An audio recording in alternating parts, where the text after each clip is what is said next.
as we head into 5 months before the election, that pre-election period, that campaign, as we move into the noisiness and the intensity and the adversarialism of the political period ahead, it's probably a perfect time to think about how we can try and build good policy and good policy means of achieving these outcomes, both in the pre-election period and indeed at all times through the election cycle. So I might start just asking, maybe you, Keran, and I'm interested in hearing this from the other panel members as well. I certainly would reflect, and of course I'm paying attention to youth justice at the moment, so I'm interested that we heard from both of our leaders on issues around community safety. I don't think either on the stage today or away from it we've had either of those two leaders talk about the kinds of solutions that are in the VCOSS platform. But I'm interested broadly, do you agree that sometimes what constitutes good policy and what makes for good politics look a bit different? And if so, what do you reckon some of the answers are? Some of the answers.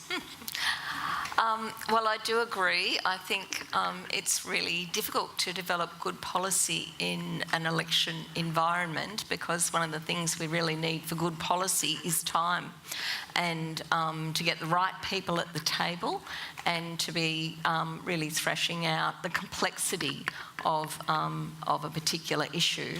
And I think the Premier made an excellent point this morning, that we all know that good policy isn't just about one policy, because often policies are just a different lens on the same issue of disadvantage. So clearly good policy is about addressing the needs of the most disadvantaged people in the community. If we're talking about social policy, we talk particularly about women with a disability as having disadvantage both as a result of disability and gender. If you're talking about Aboriginal women with a disability, you can talk about women from different cultural communities with a disability, and all of those layers of disadvantage that people experience. But to have the right people at the table requires that we talk across sectors, and that, I think, is always a huge challenge for us, because we use different language.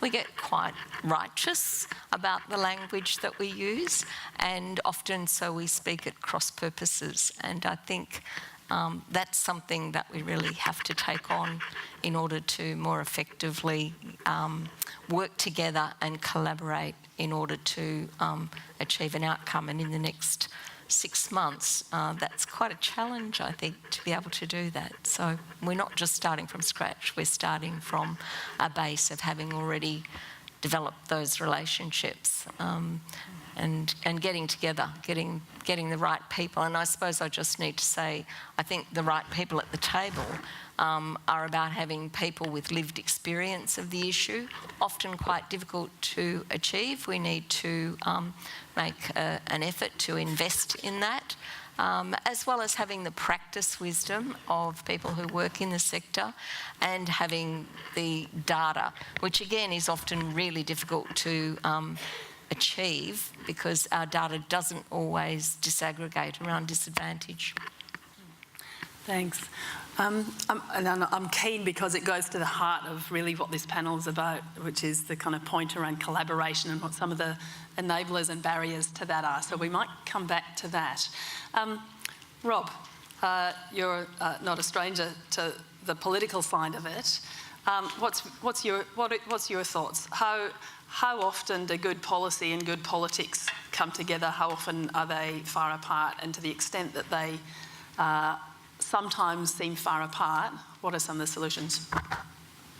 Well, nothing's surer than during an election campaign the sight of politicians, whatever political persuasion, standing on the front steps of Parliament House with their law and order baseball bat, swinging it and saying, look, mine's bigger than yours, so vote for me.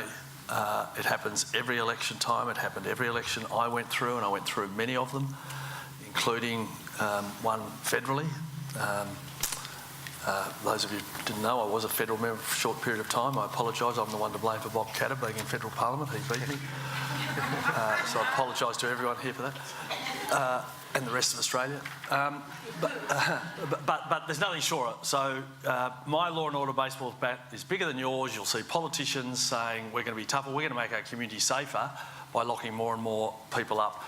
All the evidence, we all know this, all the evidence shows that that doesn't work. Like, law and order is one of those areas, unfortunately, during election campaign where often announcements are made despite the evidence.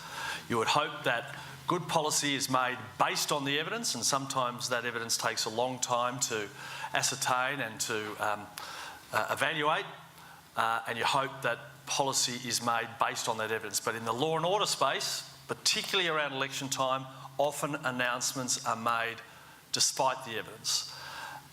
So how do you change that? It's very difficult during an election period. It's fantastic to hear the Premier talk about a renewed focus on mental health. Fantastic. I have a personal interest in this area, and I think, you know, most of us do.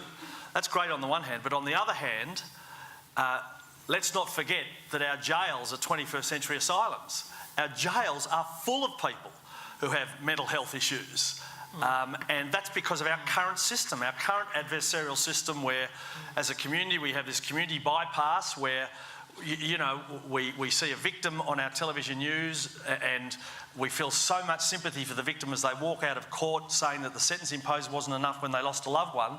But then we have this community bypass, sympathy bypass, when as a result of being a victim, they fall into mental health issues, drug and alcohol addiction, homelessness, unemployment, trip over the other side, become a perpetrator themselves, and we say as a community, bugger them, lock them up and throw away the key. And our jails are full of those sort of people. So if we're going to have policy in relation to mental health issues, let's not forget the other end, and that is our jails are going to be even more full of people who have mental health, victims of family violence, victims of sexual assault. If we continue to allow our politicians to go down the mandatory sentencing path, to be frank with you.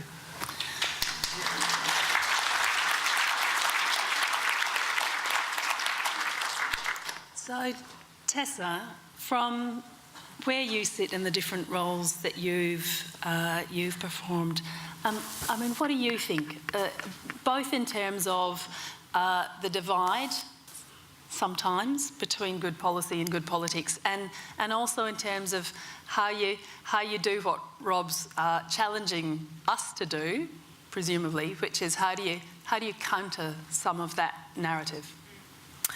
Thanks, Liana. Yes, I think there's a gulf between good policy and good politics, but I think it's on us to own bridging that gulf. I think the expectation that political leaders will lead in policy reform, anyone who holds that expectation hasn't paid attention to any of the major debates over the past few years. So I've become really interested in the question about knowledge translation. And what does that mean? It's about taking what you know about drug law reform, what you know about incarceration, what we know about climate change, and accepting that there is science and evidence behind them, marshalling a different kind of language, a different kind of interest, a different kind of push that wins the political as well as the policy argument. I mean, I think, you know, in recent years, it was the mobilisation of young voices around climate change that didn't ignore the science, but accepted that the science was not going to get the change we needed. That's created a completely different environment in which climate change is thought about. In the work, again, around drug law reform, you know, really similar story. We've been hammering the stats, we've been hammering the evidence. It's not getting us anywhere. Let's start talking about how drug use affects anyone and everyone. Let's talk about the deserving and the undeserving in terms of who's able to access treatment and support, who's policed, who's criminalised, and who goes about with very regular drug use and is never touched because of the positions they occupy in society. So I think in the work that we're doing, it's really about who are the voices that we need need to marshal, and sometimes that is about campaigning. I think there's genuine opportunity for campaigning, bringing together unusual alliances as well as the really critical voices of lived experience. But we've got to see that that's on us, that's on us as policy advocates, as activists, as practitioners in the space, and most importantly as members of communities. It's on us to mobilise those voices so that the political power is with us, not just the policy power. Thank you, Ian. We've heard strongly this morning, at least from Jill Gallagher and the Premier, about an area where sensible policy at least has a level of political backing. So reminder that there's not always the gulf, but do you have any observations or reflections on what facilitates that? What makes that possible? Yeah. One of the things we're lucky in Victoria is we actually have, by and large, a bipartisan approach. Up until last week we did, basically. And I'm not writing that off, actually. I still think there's hope of getting universal support for the treaty process. One of the truisms in Aboriginal affairs, particularly in Victoria, is there's no votes in blackfellas. That's a true statement. There are no votes in blackfellas. You're not going to win government about an Aboriginal issue. More importantly, you're not going to lose government on an Aboriginal issue. That means the politics dies out of it a bit, which means you can actually focus on the policy. So a big thing for the gains we've made in Aboriginal affairs in this state, particularly since, and Rob was part of this since Steve Bracks was elected, was that there was no politics. We focused on the policy and didn't do politics. And by engaging at that level of there was nothing at stake except a real good policy outcome, that opened up a few different doors. The second thing was to start looking beyond problems, because governments get hit with problems, oppositions get hit with problems all the time. What we've heard today from the Premier and from the opposition leader, and we'll hear from the Leader of the Greens, is here how we will fix the problems. What you don't think about, or people don't think about, is what if there were no problems? Or what do I want the world to look like in 10 years or 20 years? And that's my view of Aboriginal Victoria. It's kind of the one that we've driven, is what do we want this to look like for my kids in 20 years from now? Not what are the problems now that I fix, because controversial statement for the day, fixing problems is easy. If we just focus on the problems in front of us, it's comfortable, it's easy, and it's lazy. Let's have a look at what do we want the world to be, and then work out how do we get there, and what do we need to build up to get around it. Picking up your point about unusual partnerships, picking up Rob's points of working outside the political cycle. Try and take an Aboriginal issue in an election year. I tend not to do that. For me, the goal during election year is to stop people coming up with stupid policies. That's basically it. It's the other 3 years that you focus on to get to... So you're not in Parliament now, so this is going to be true confession, Rob. But it's about what do we get in the years that there isn't an election. That's where you make the real gain. So I think sometimes we need to think about how do we look at things in a larger spectrum? What's the bigger picture we want to get to, and build ourselves around that? That's what we did in Aboriginal Victoria, and we've basically had a bipartisan approach for certainly since 2004 or 2005, and that's through Bracks, Brumby, Bayou, Napthine and Andrews. And that's a pretty big achievement, and it's kind of slid under the radar, which is where I'm happy to keep it. Do you have anything to say on that, Rob, in terms of where some of the real progress on social justice or socially just policy is best Yeah, made? okay. Let me give you a little example. And Ian's right. I got a lot of letters when I retired from Parliament from people, thanking me for the work I did, all that sort of stuff, and from a number of my colleagues saying, oh, and Halsey, one of the greatest legacies will be the Human Rights Charter. And I read the letter and thought, you bastard, you opposed it. But let's take the Human Rights Charter, right? The Human Rights Charter was never something that was promised during an election campaign, right? Because I knew that had we gone and promised a Human Rights Charter during an election campaign, all the politics around it, politics around comparing that with an American Bill of Rights, the Murdoch press being vehemently opposed to it, it just wouldn't have gelled and it would have become a huge focus when I just wanted to achieve it. And so outside the election cycle, after the election, took the proposal as part of a long-term 10-year vision for the justice system in Victoria. It went through the relevant cabinet subcommittee processes and went to cabinet, went to parliament and was implemented, and I suspect now it's a permanent part of the DNA of the legal landscape here in Victoria. I don't think any government would undo or get rid of, repeal the Human Rights Charter. It's fantastic because it holds governments of all political persuasions to account, and it means that government decisions are made, government legislation is made based on an eye to people's human rights. Everyone knows the history of it. But that was done outside an election cycle. So really good work can be done outside the election cycle. Don't kid yourself that the best work and the best announcements will be made necessarily during an election. There will be some great announcements, and that's fantastic, and it's a matter of holding parties to account in relation to those announcements, but don't kid yourself that that's the only time that, policy announcements are going to be made. Some really good stuff happens, some of the best stuff, as Ian said, happens outside that election cycle. Keran, I know from before the Royal Commission into Family Violence, before this current government indeed, one of the issues that you've long worked on as an advocate is violence against women with disabilities and family violence as part of that.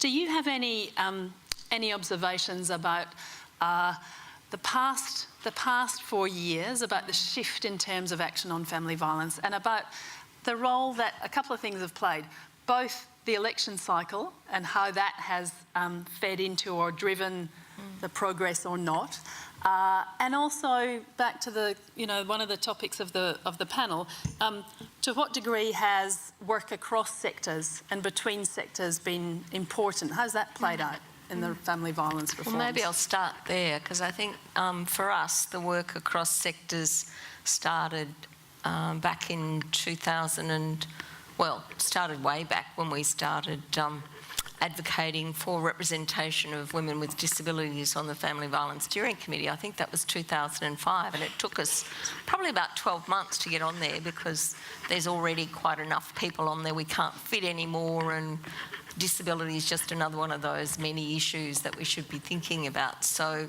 it's a long history of getting to the table. But 2012-13, we developed a cross-sector partnership with the Office of the Public Advocate, Domestic Violence Resource Centre of Victoria and ourselves. We got funding from the Legal Services Board and we undertook some research. And for us, that was extremely valuable. Unbeknownst to us, we're about to have a Royal Commission.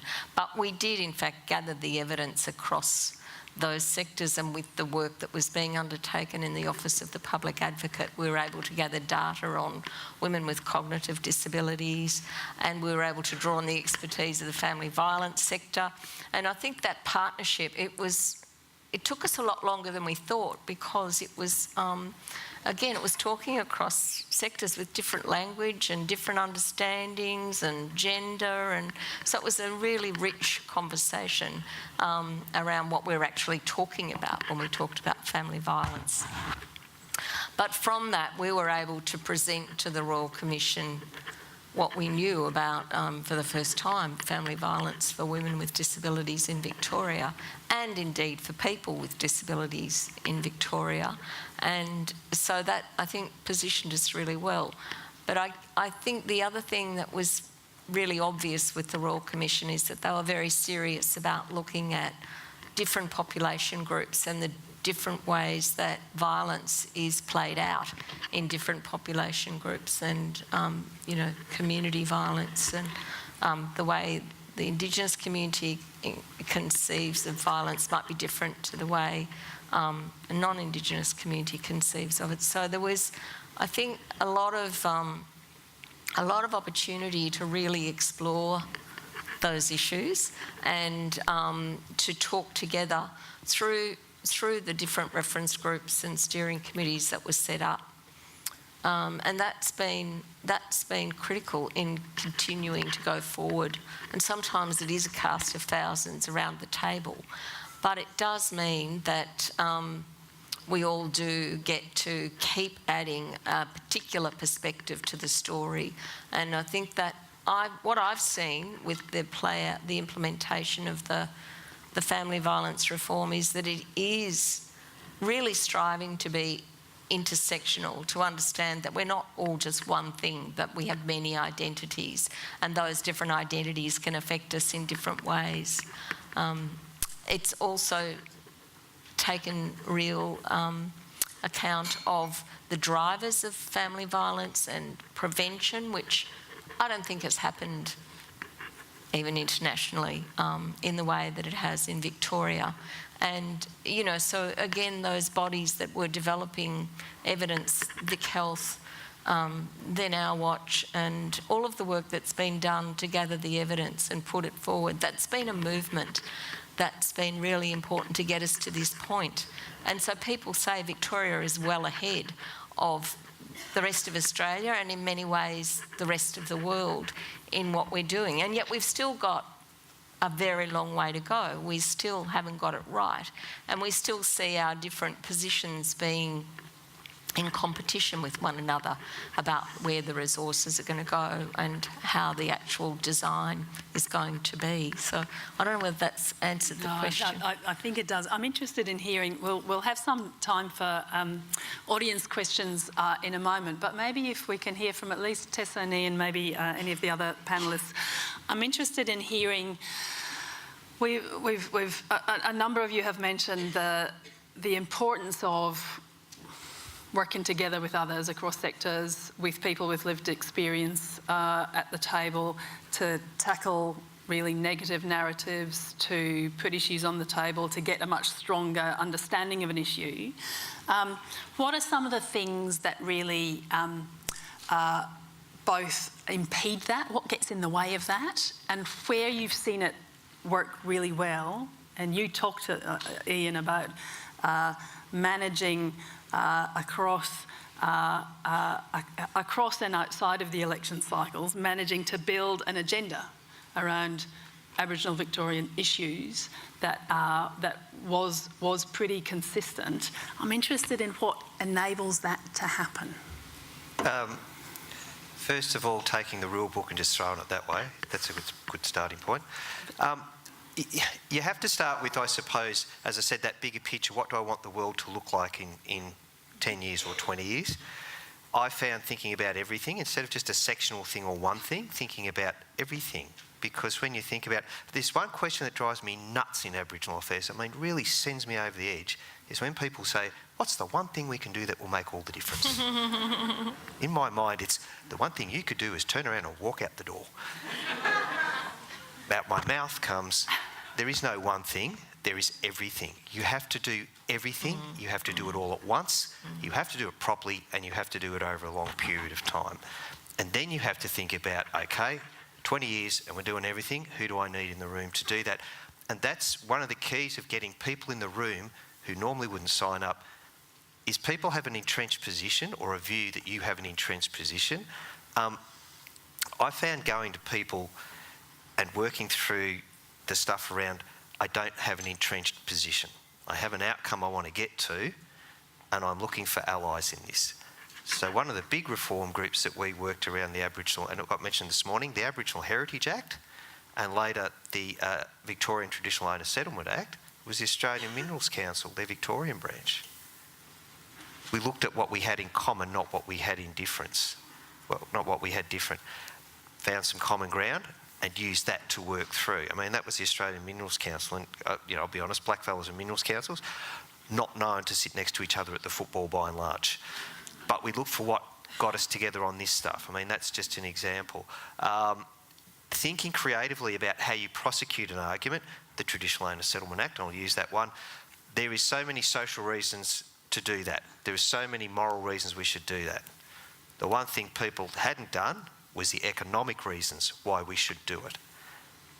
The National Native Title Act would have tied Victoria up for 50 years cost us something like $450 to $500 million, most of which would have gone in process, that is lawyers, anthropologists, so forth, of which then less than 10% would have gone to the traditional owners at the end of that, if indeed they'd been able to prove their case to the standards of the Native Title Act.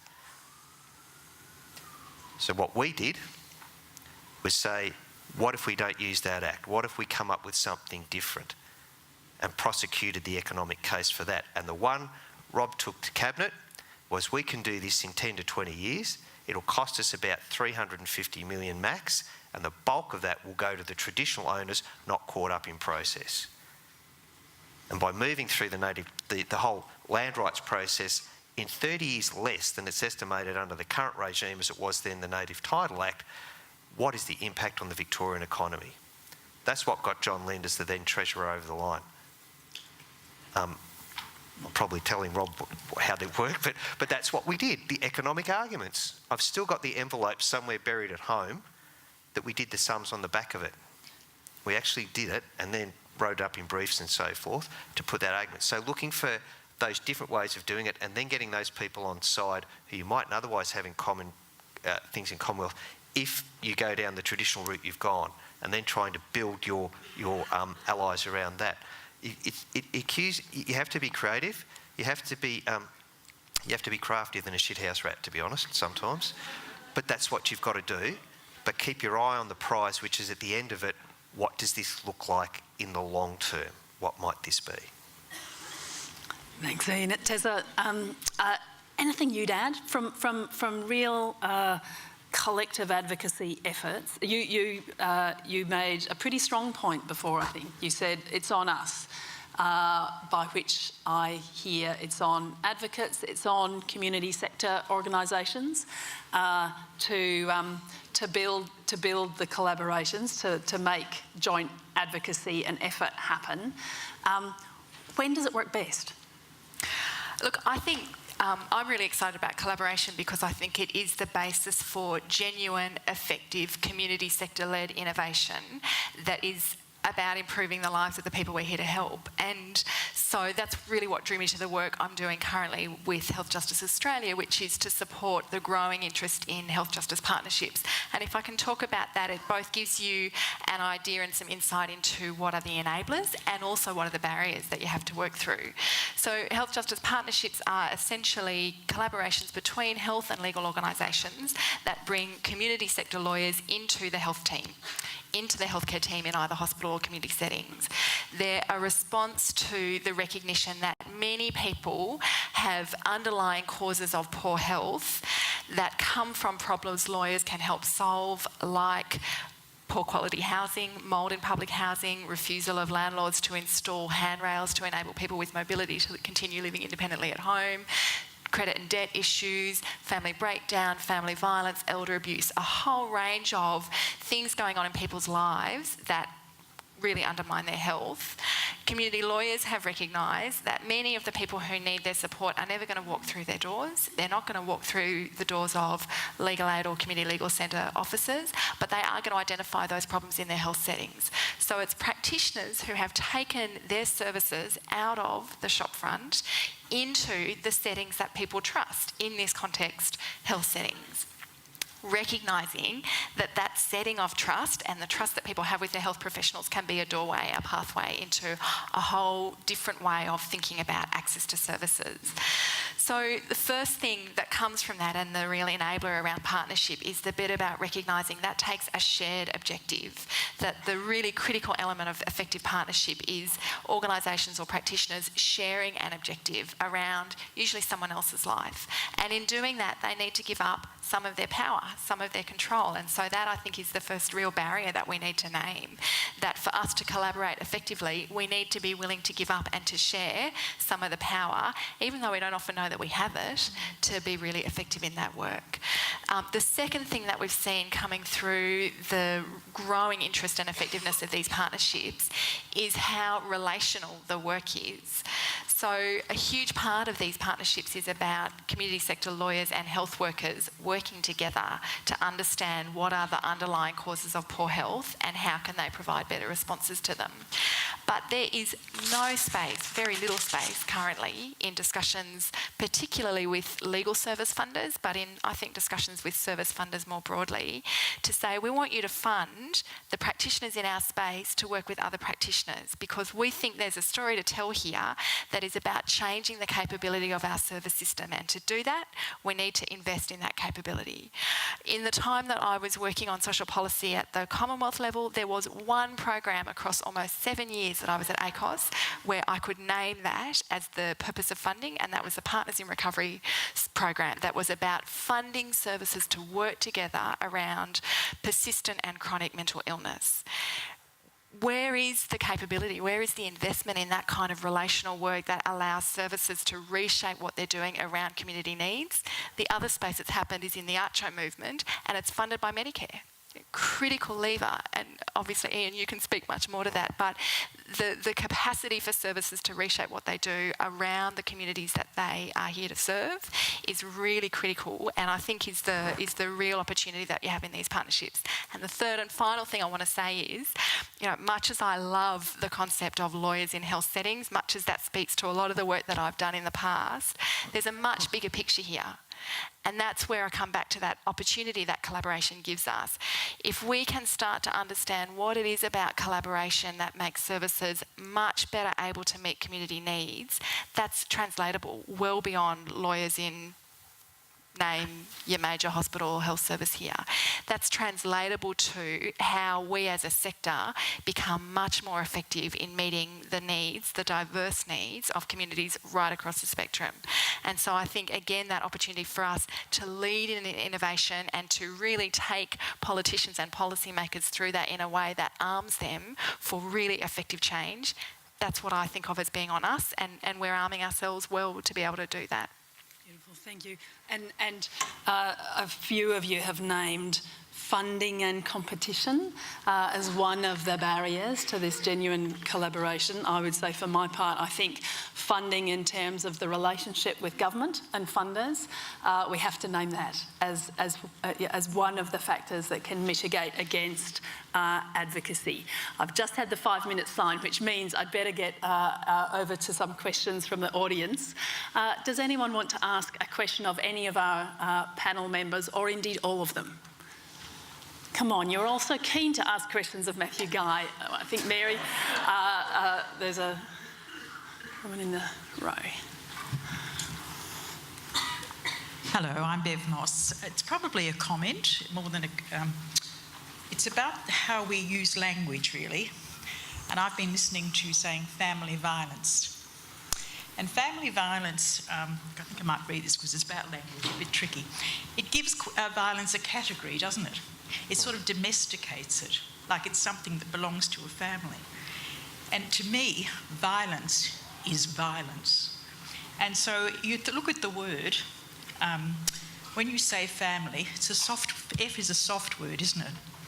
Family violence. Violence in families starts with V, a very hard word.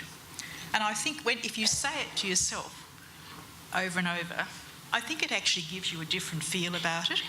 And I think by saying family violence, you run the risk of it actually being more disregarded by certain sections of the community. Do you know what I'm saying? I just think when we look at language, I think when we say that, we do tend to kind of domesticate it, something fuzzy that just happens in families. Well, that's just a thought. Does anybody else want to... Can I just say on that, language is important, and when I read teen thugs across the front page of our newspapers in describing all young people who come into contact with the justice system as though they're teen thugs, we're going to turn that around as well. I mean, these are kids, many of them coming from traumatic backgrounds, who have been victims of family violence themselves, who have drug and alcohol addiction, and we just put them into this one category, teen thugs, and that gives the imprimatur to governments of any political persuasion to do what they want with these teen thugs without actually addressing the underlying causes of why these young kids are coming into contact with the justice system. We, as a community, can't continue to allow that to occur, because it's not just the onus that the onus shouldn't just be on government, it's on all of us to try and turn this around, right? All of us, not just sit back and say, nothing we can do about it. Like, these are kids, broken lives that we all in this room have an obligation to try and put back together, to use that contact with the justice system at that moment in their lives as a positive intervention in their lives. If we're not prepared to do that, get out of the business you're in. Okay.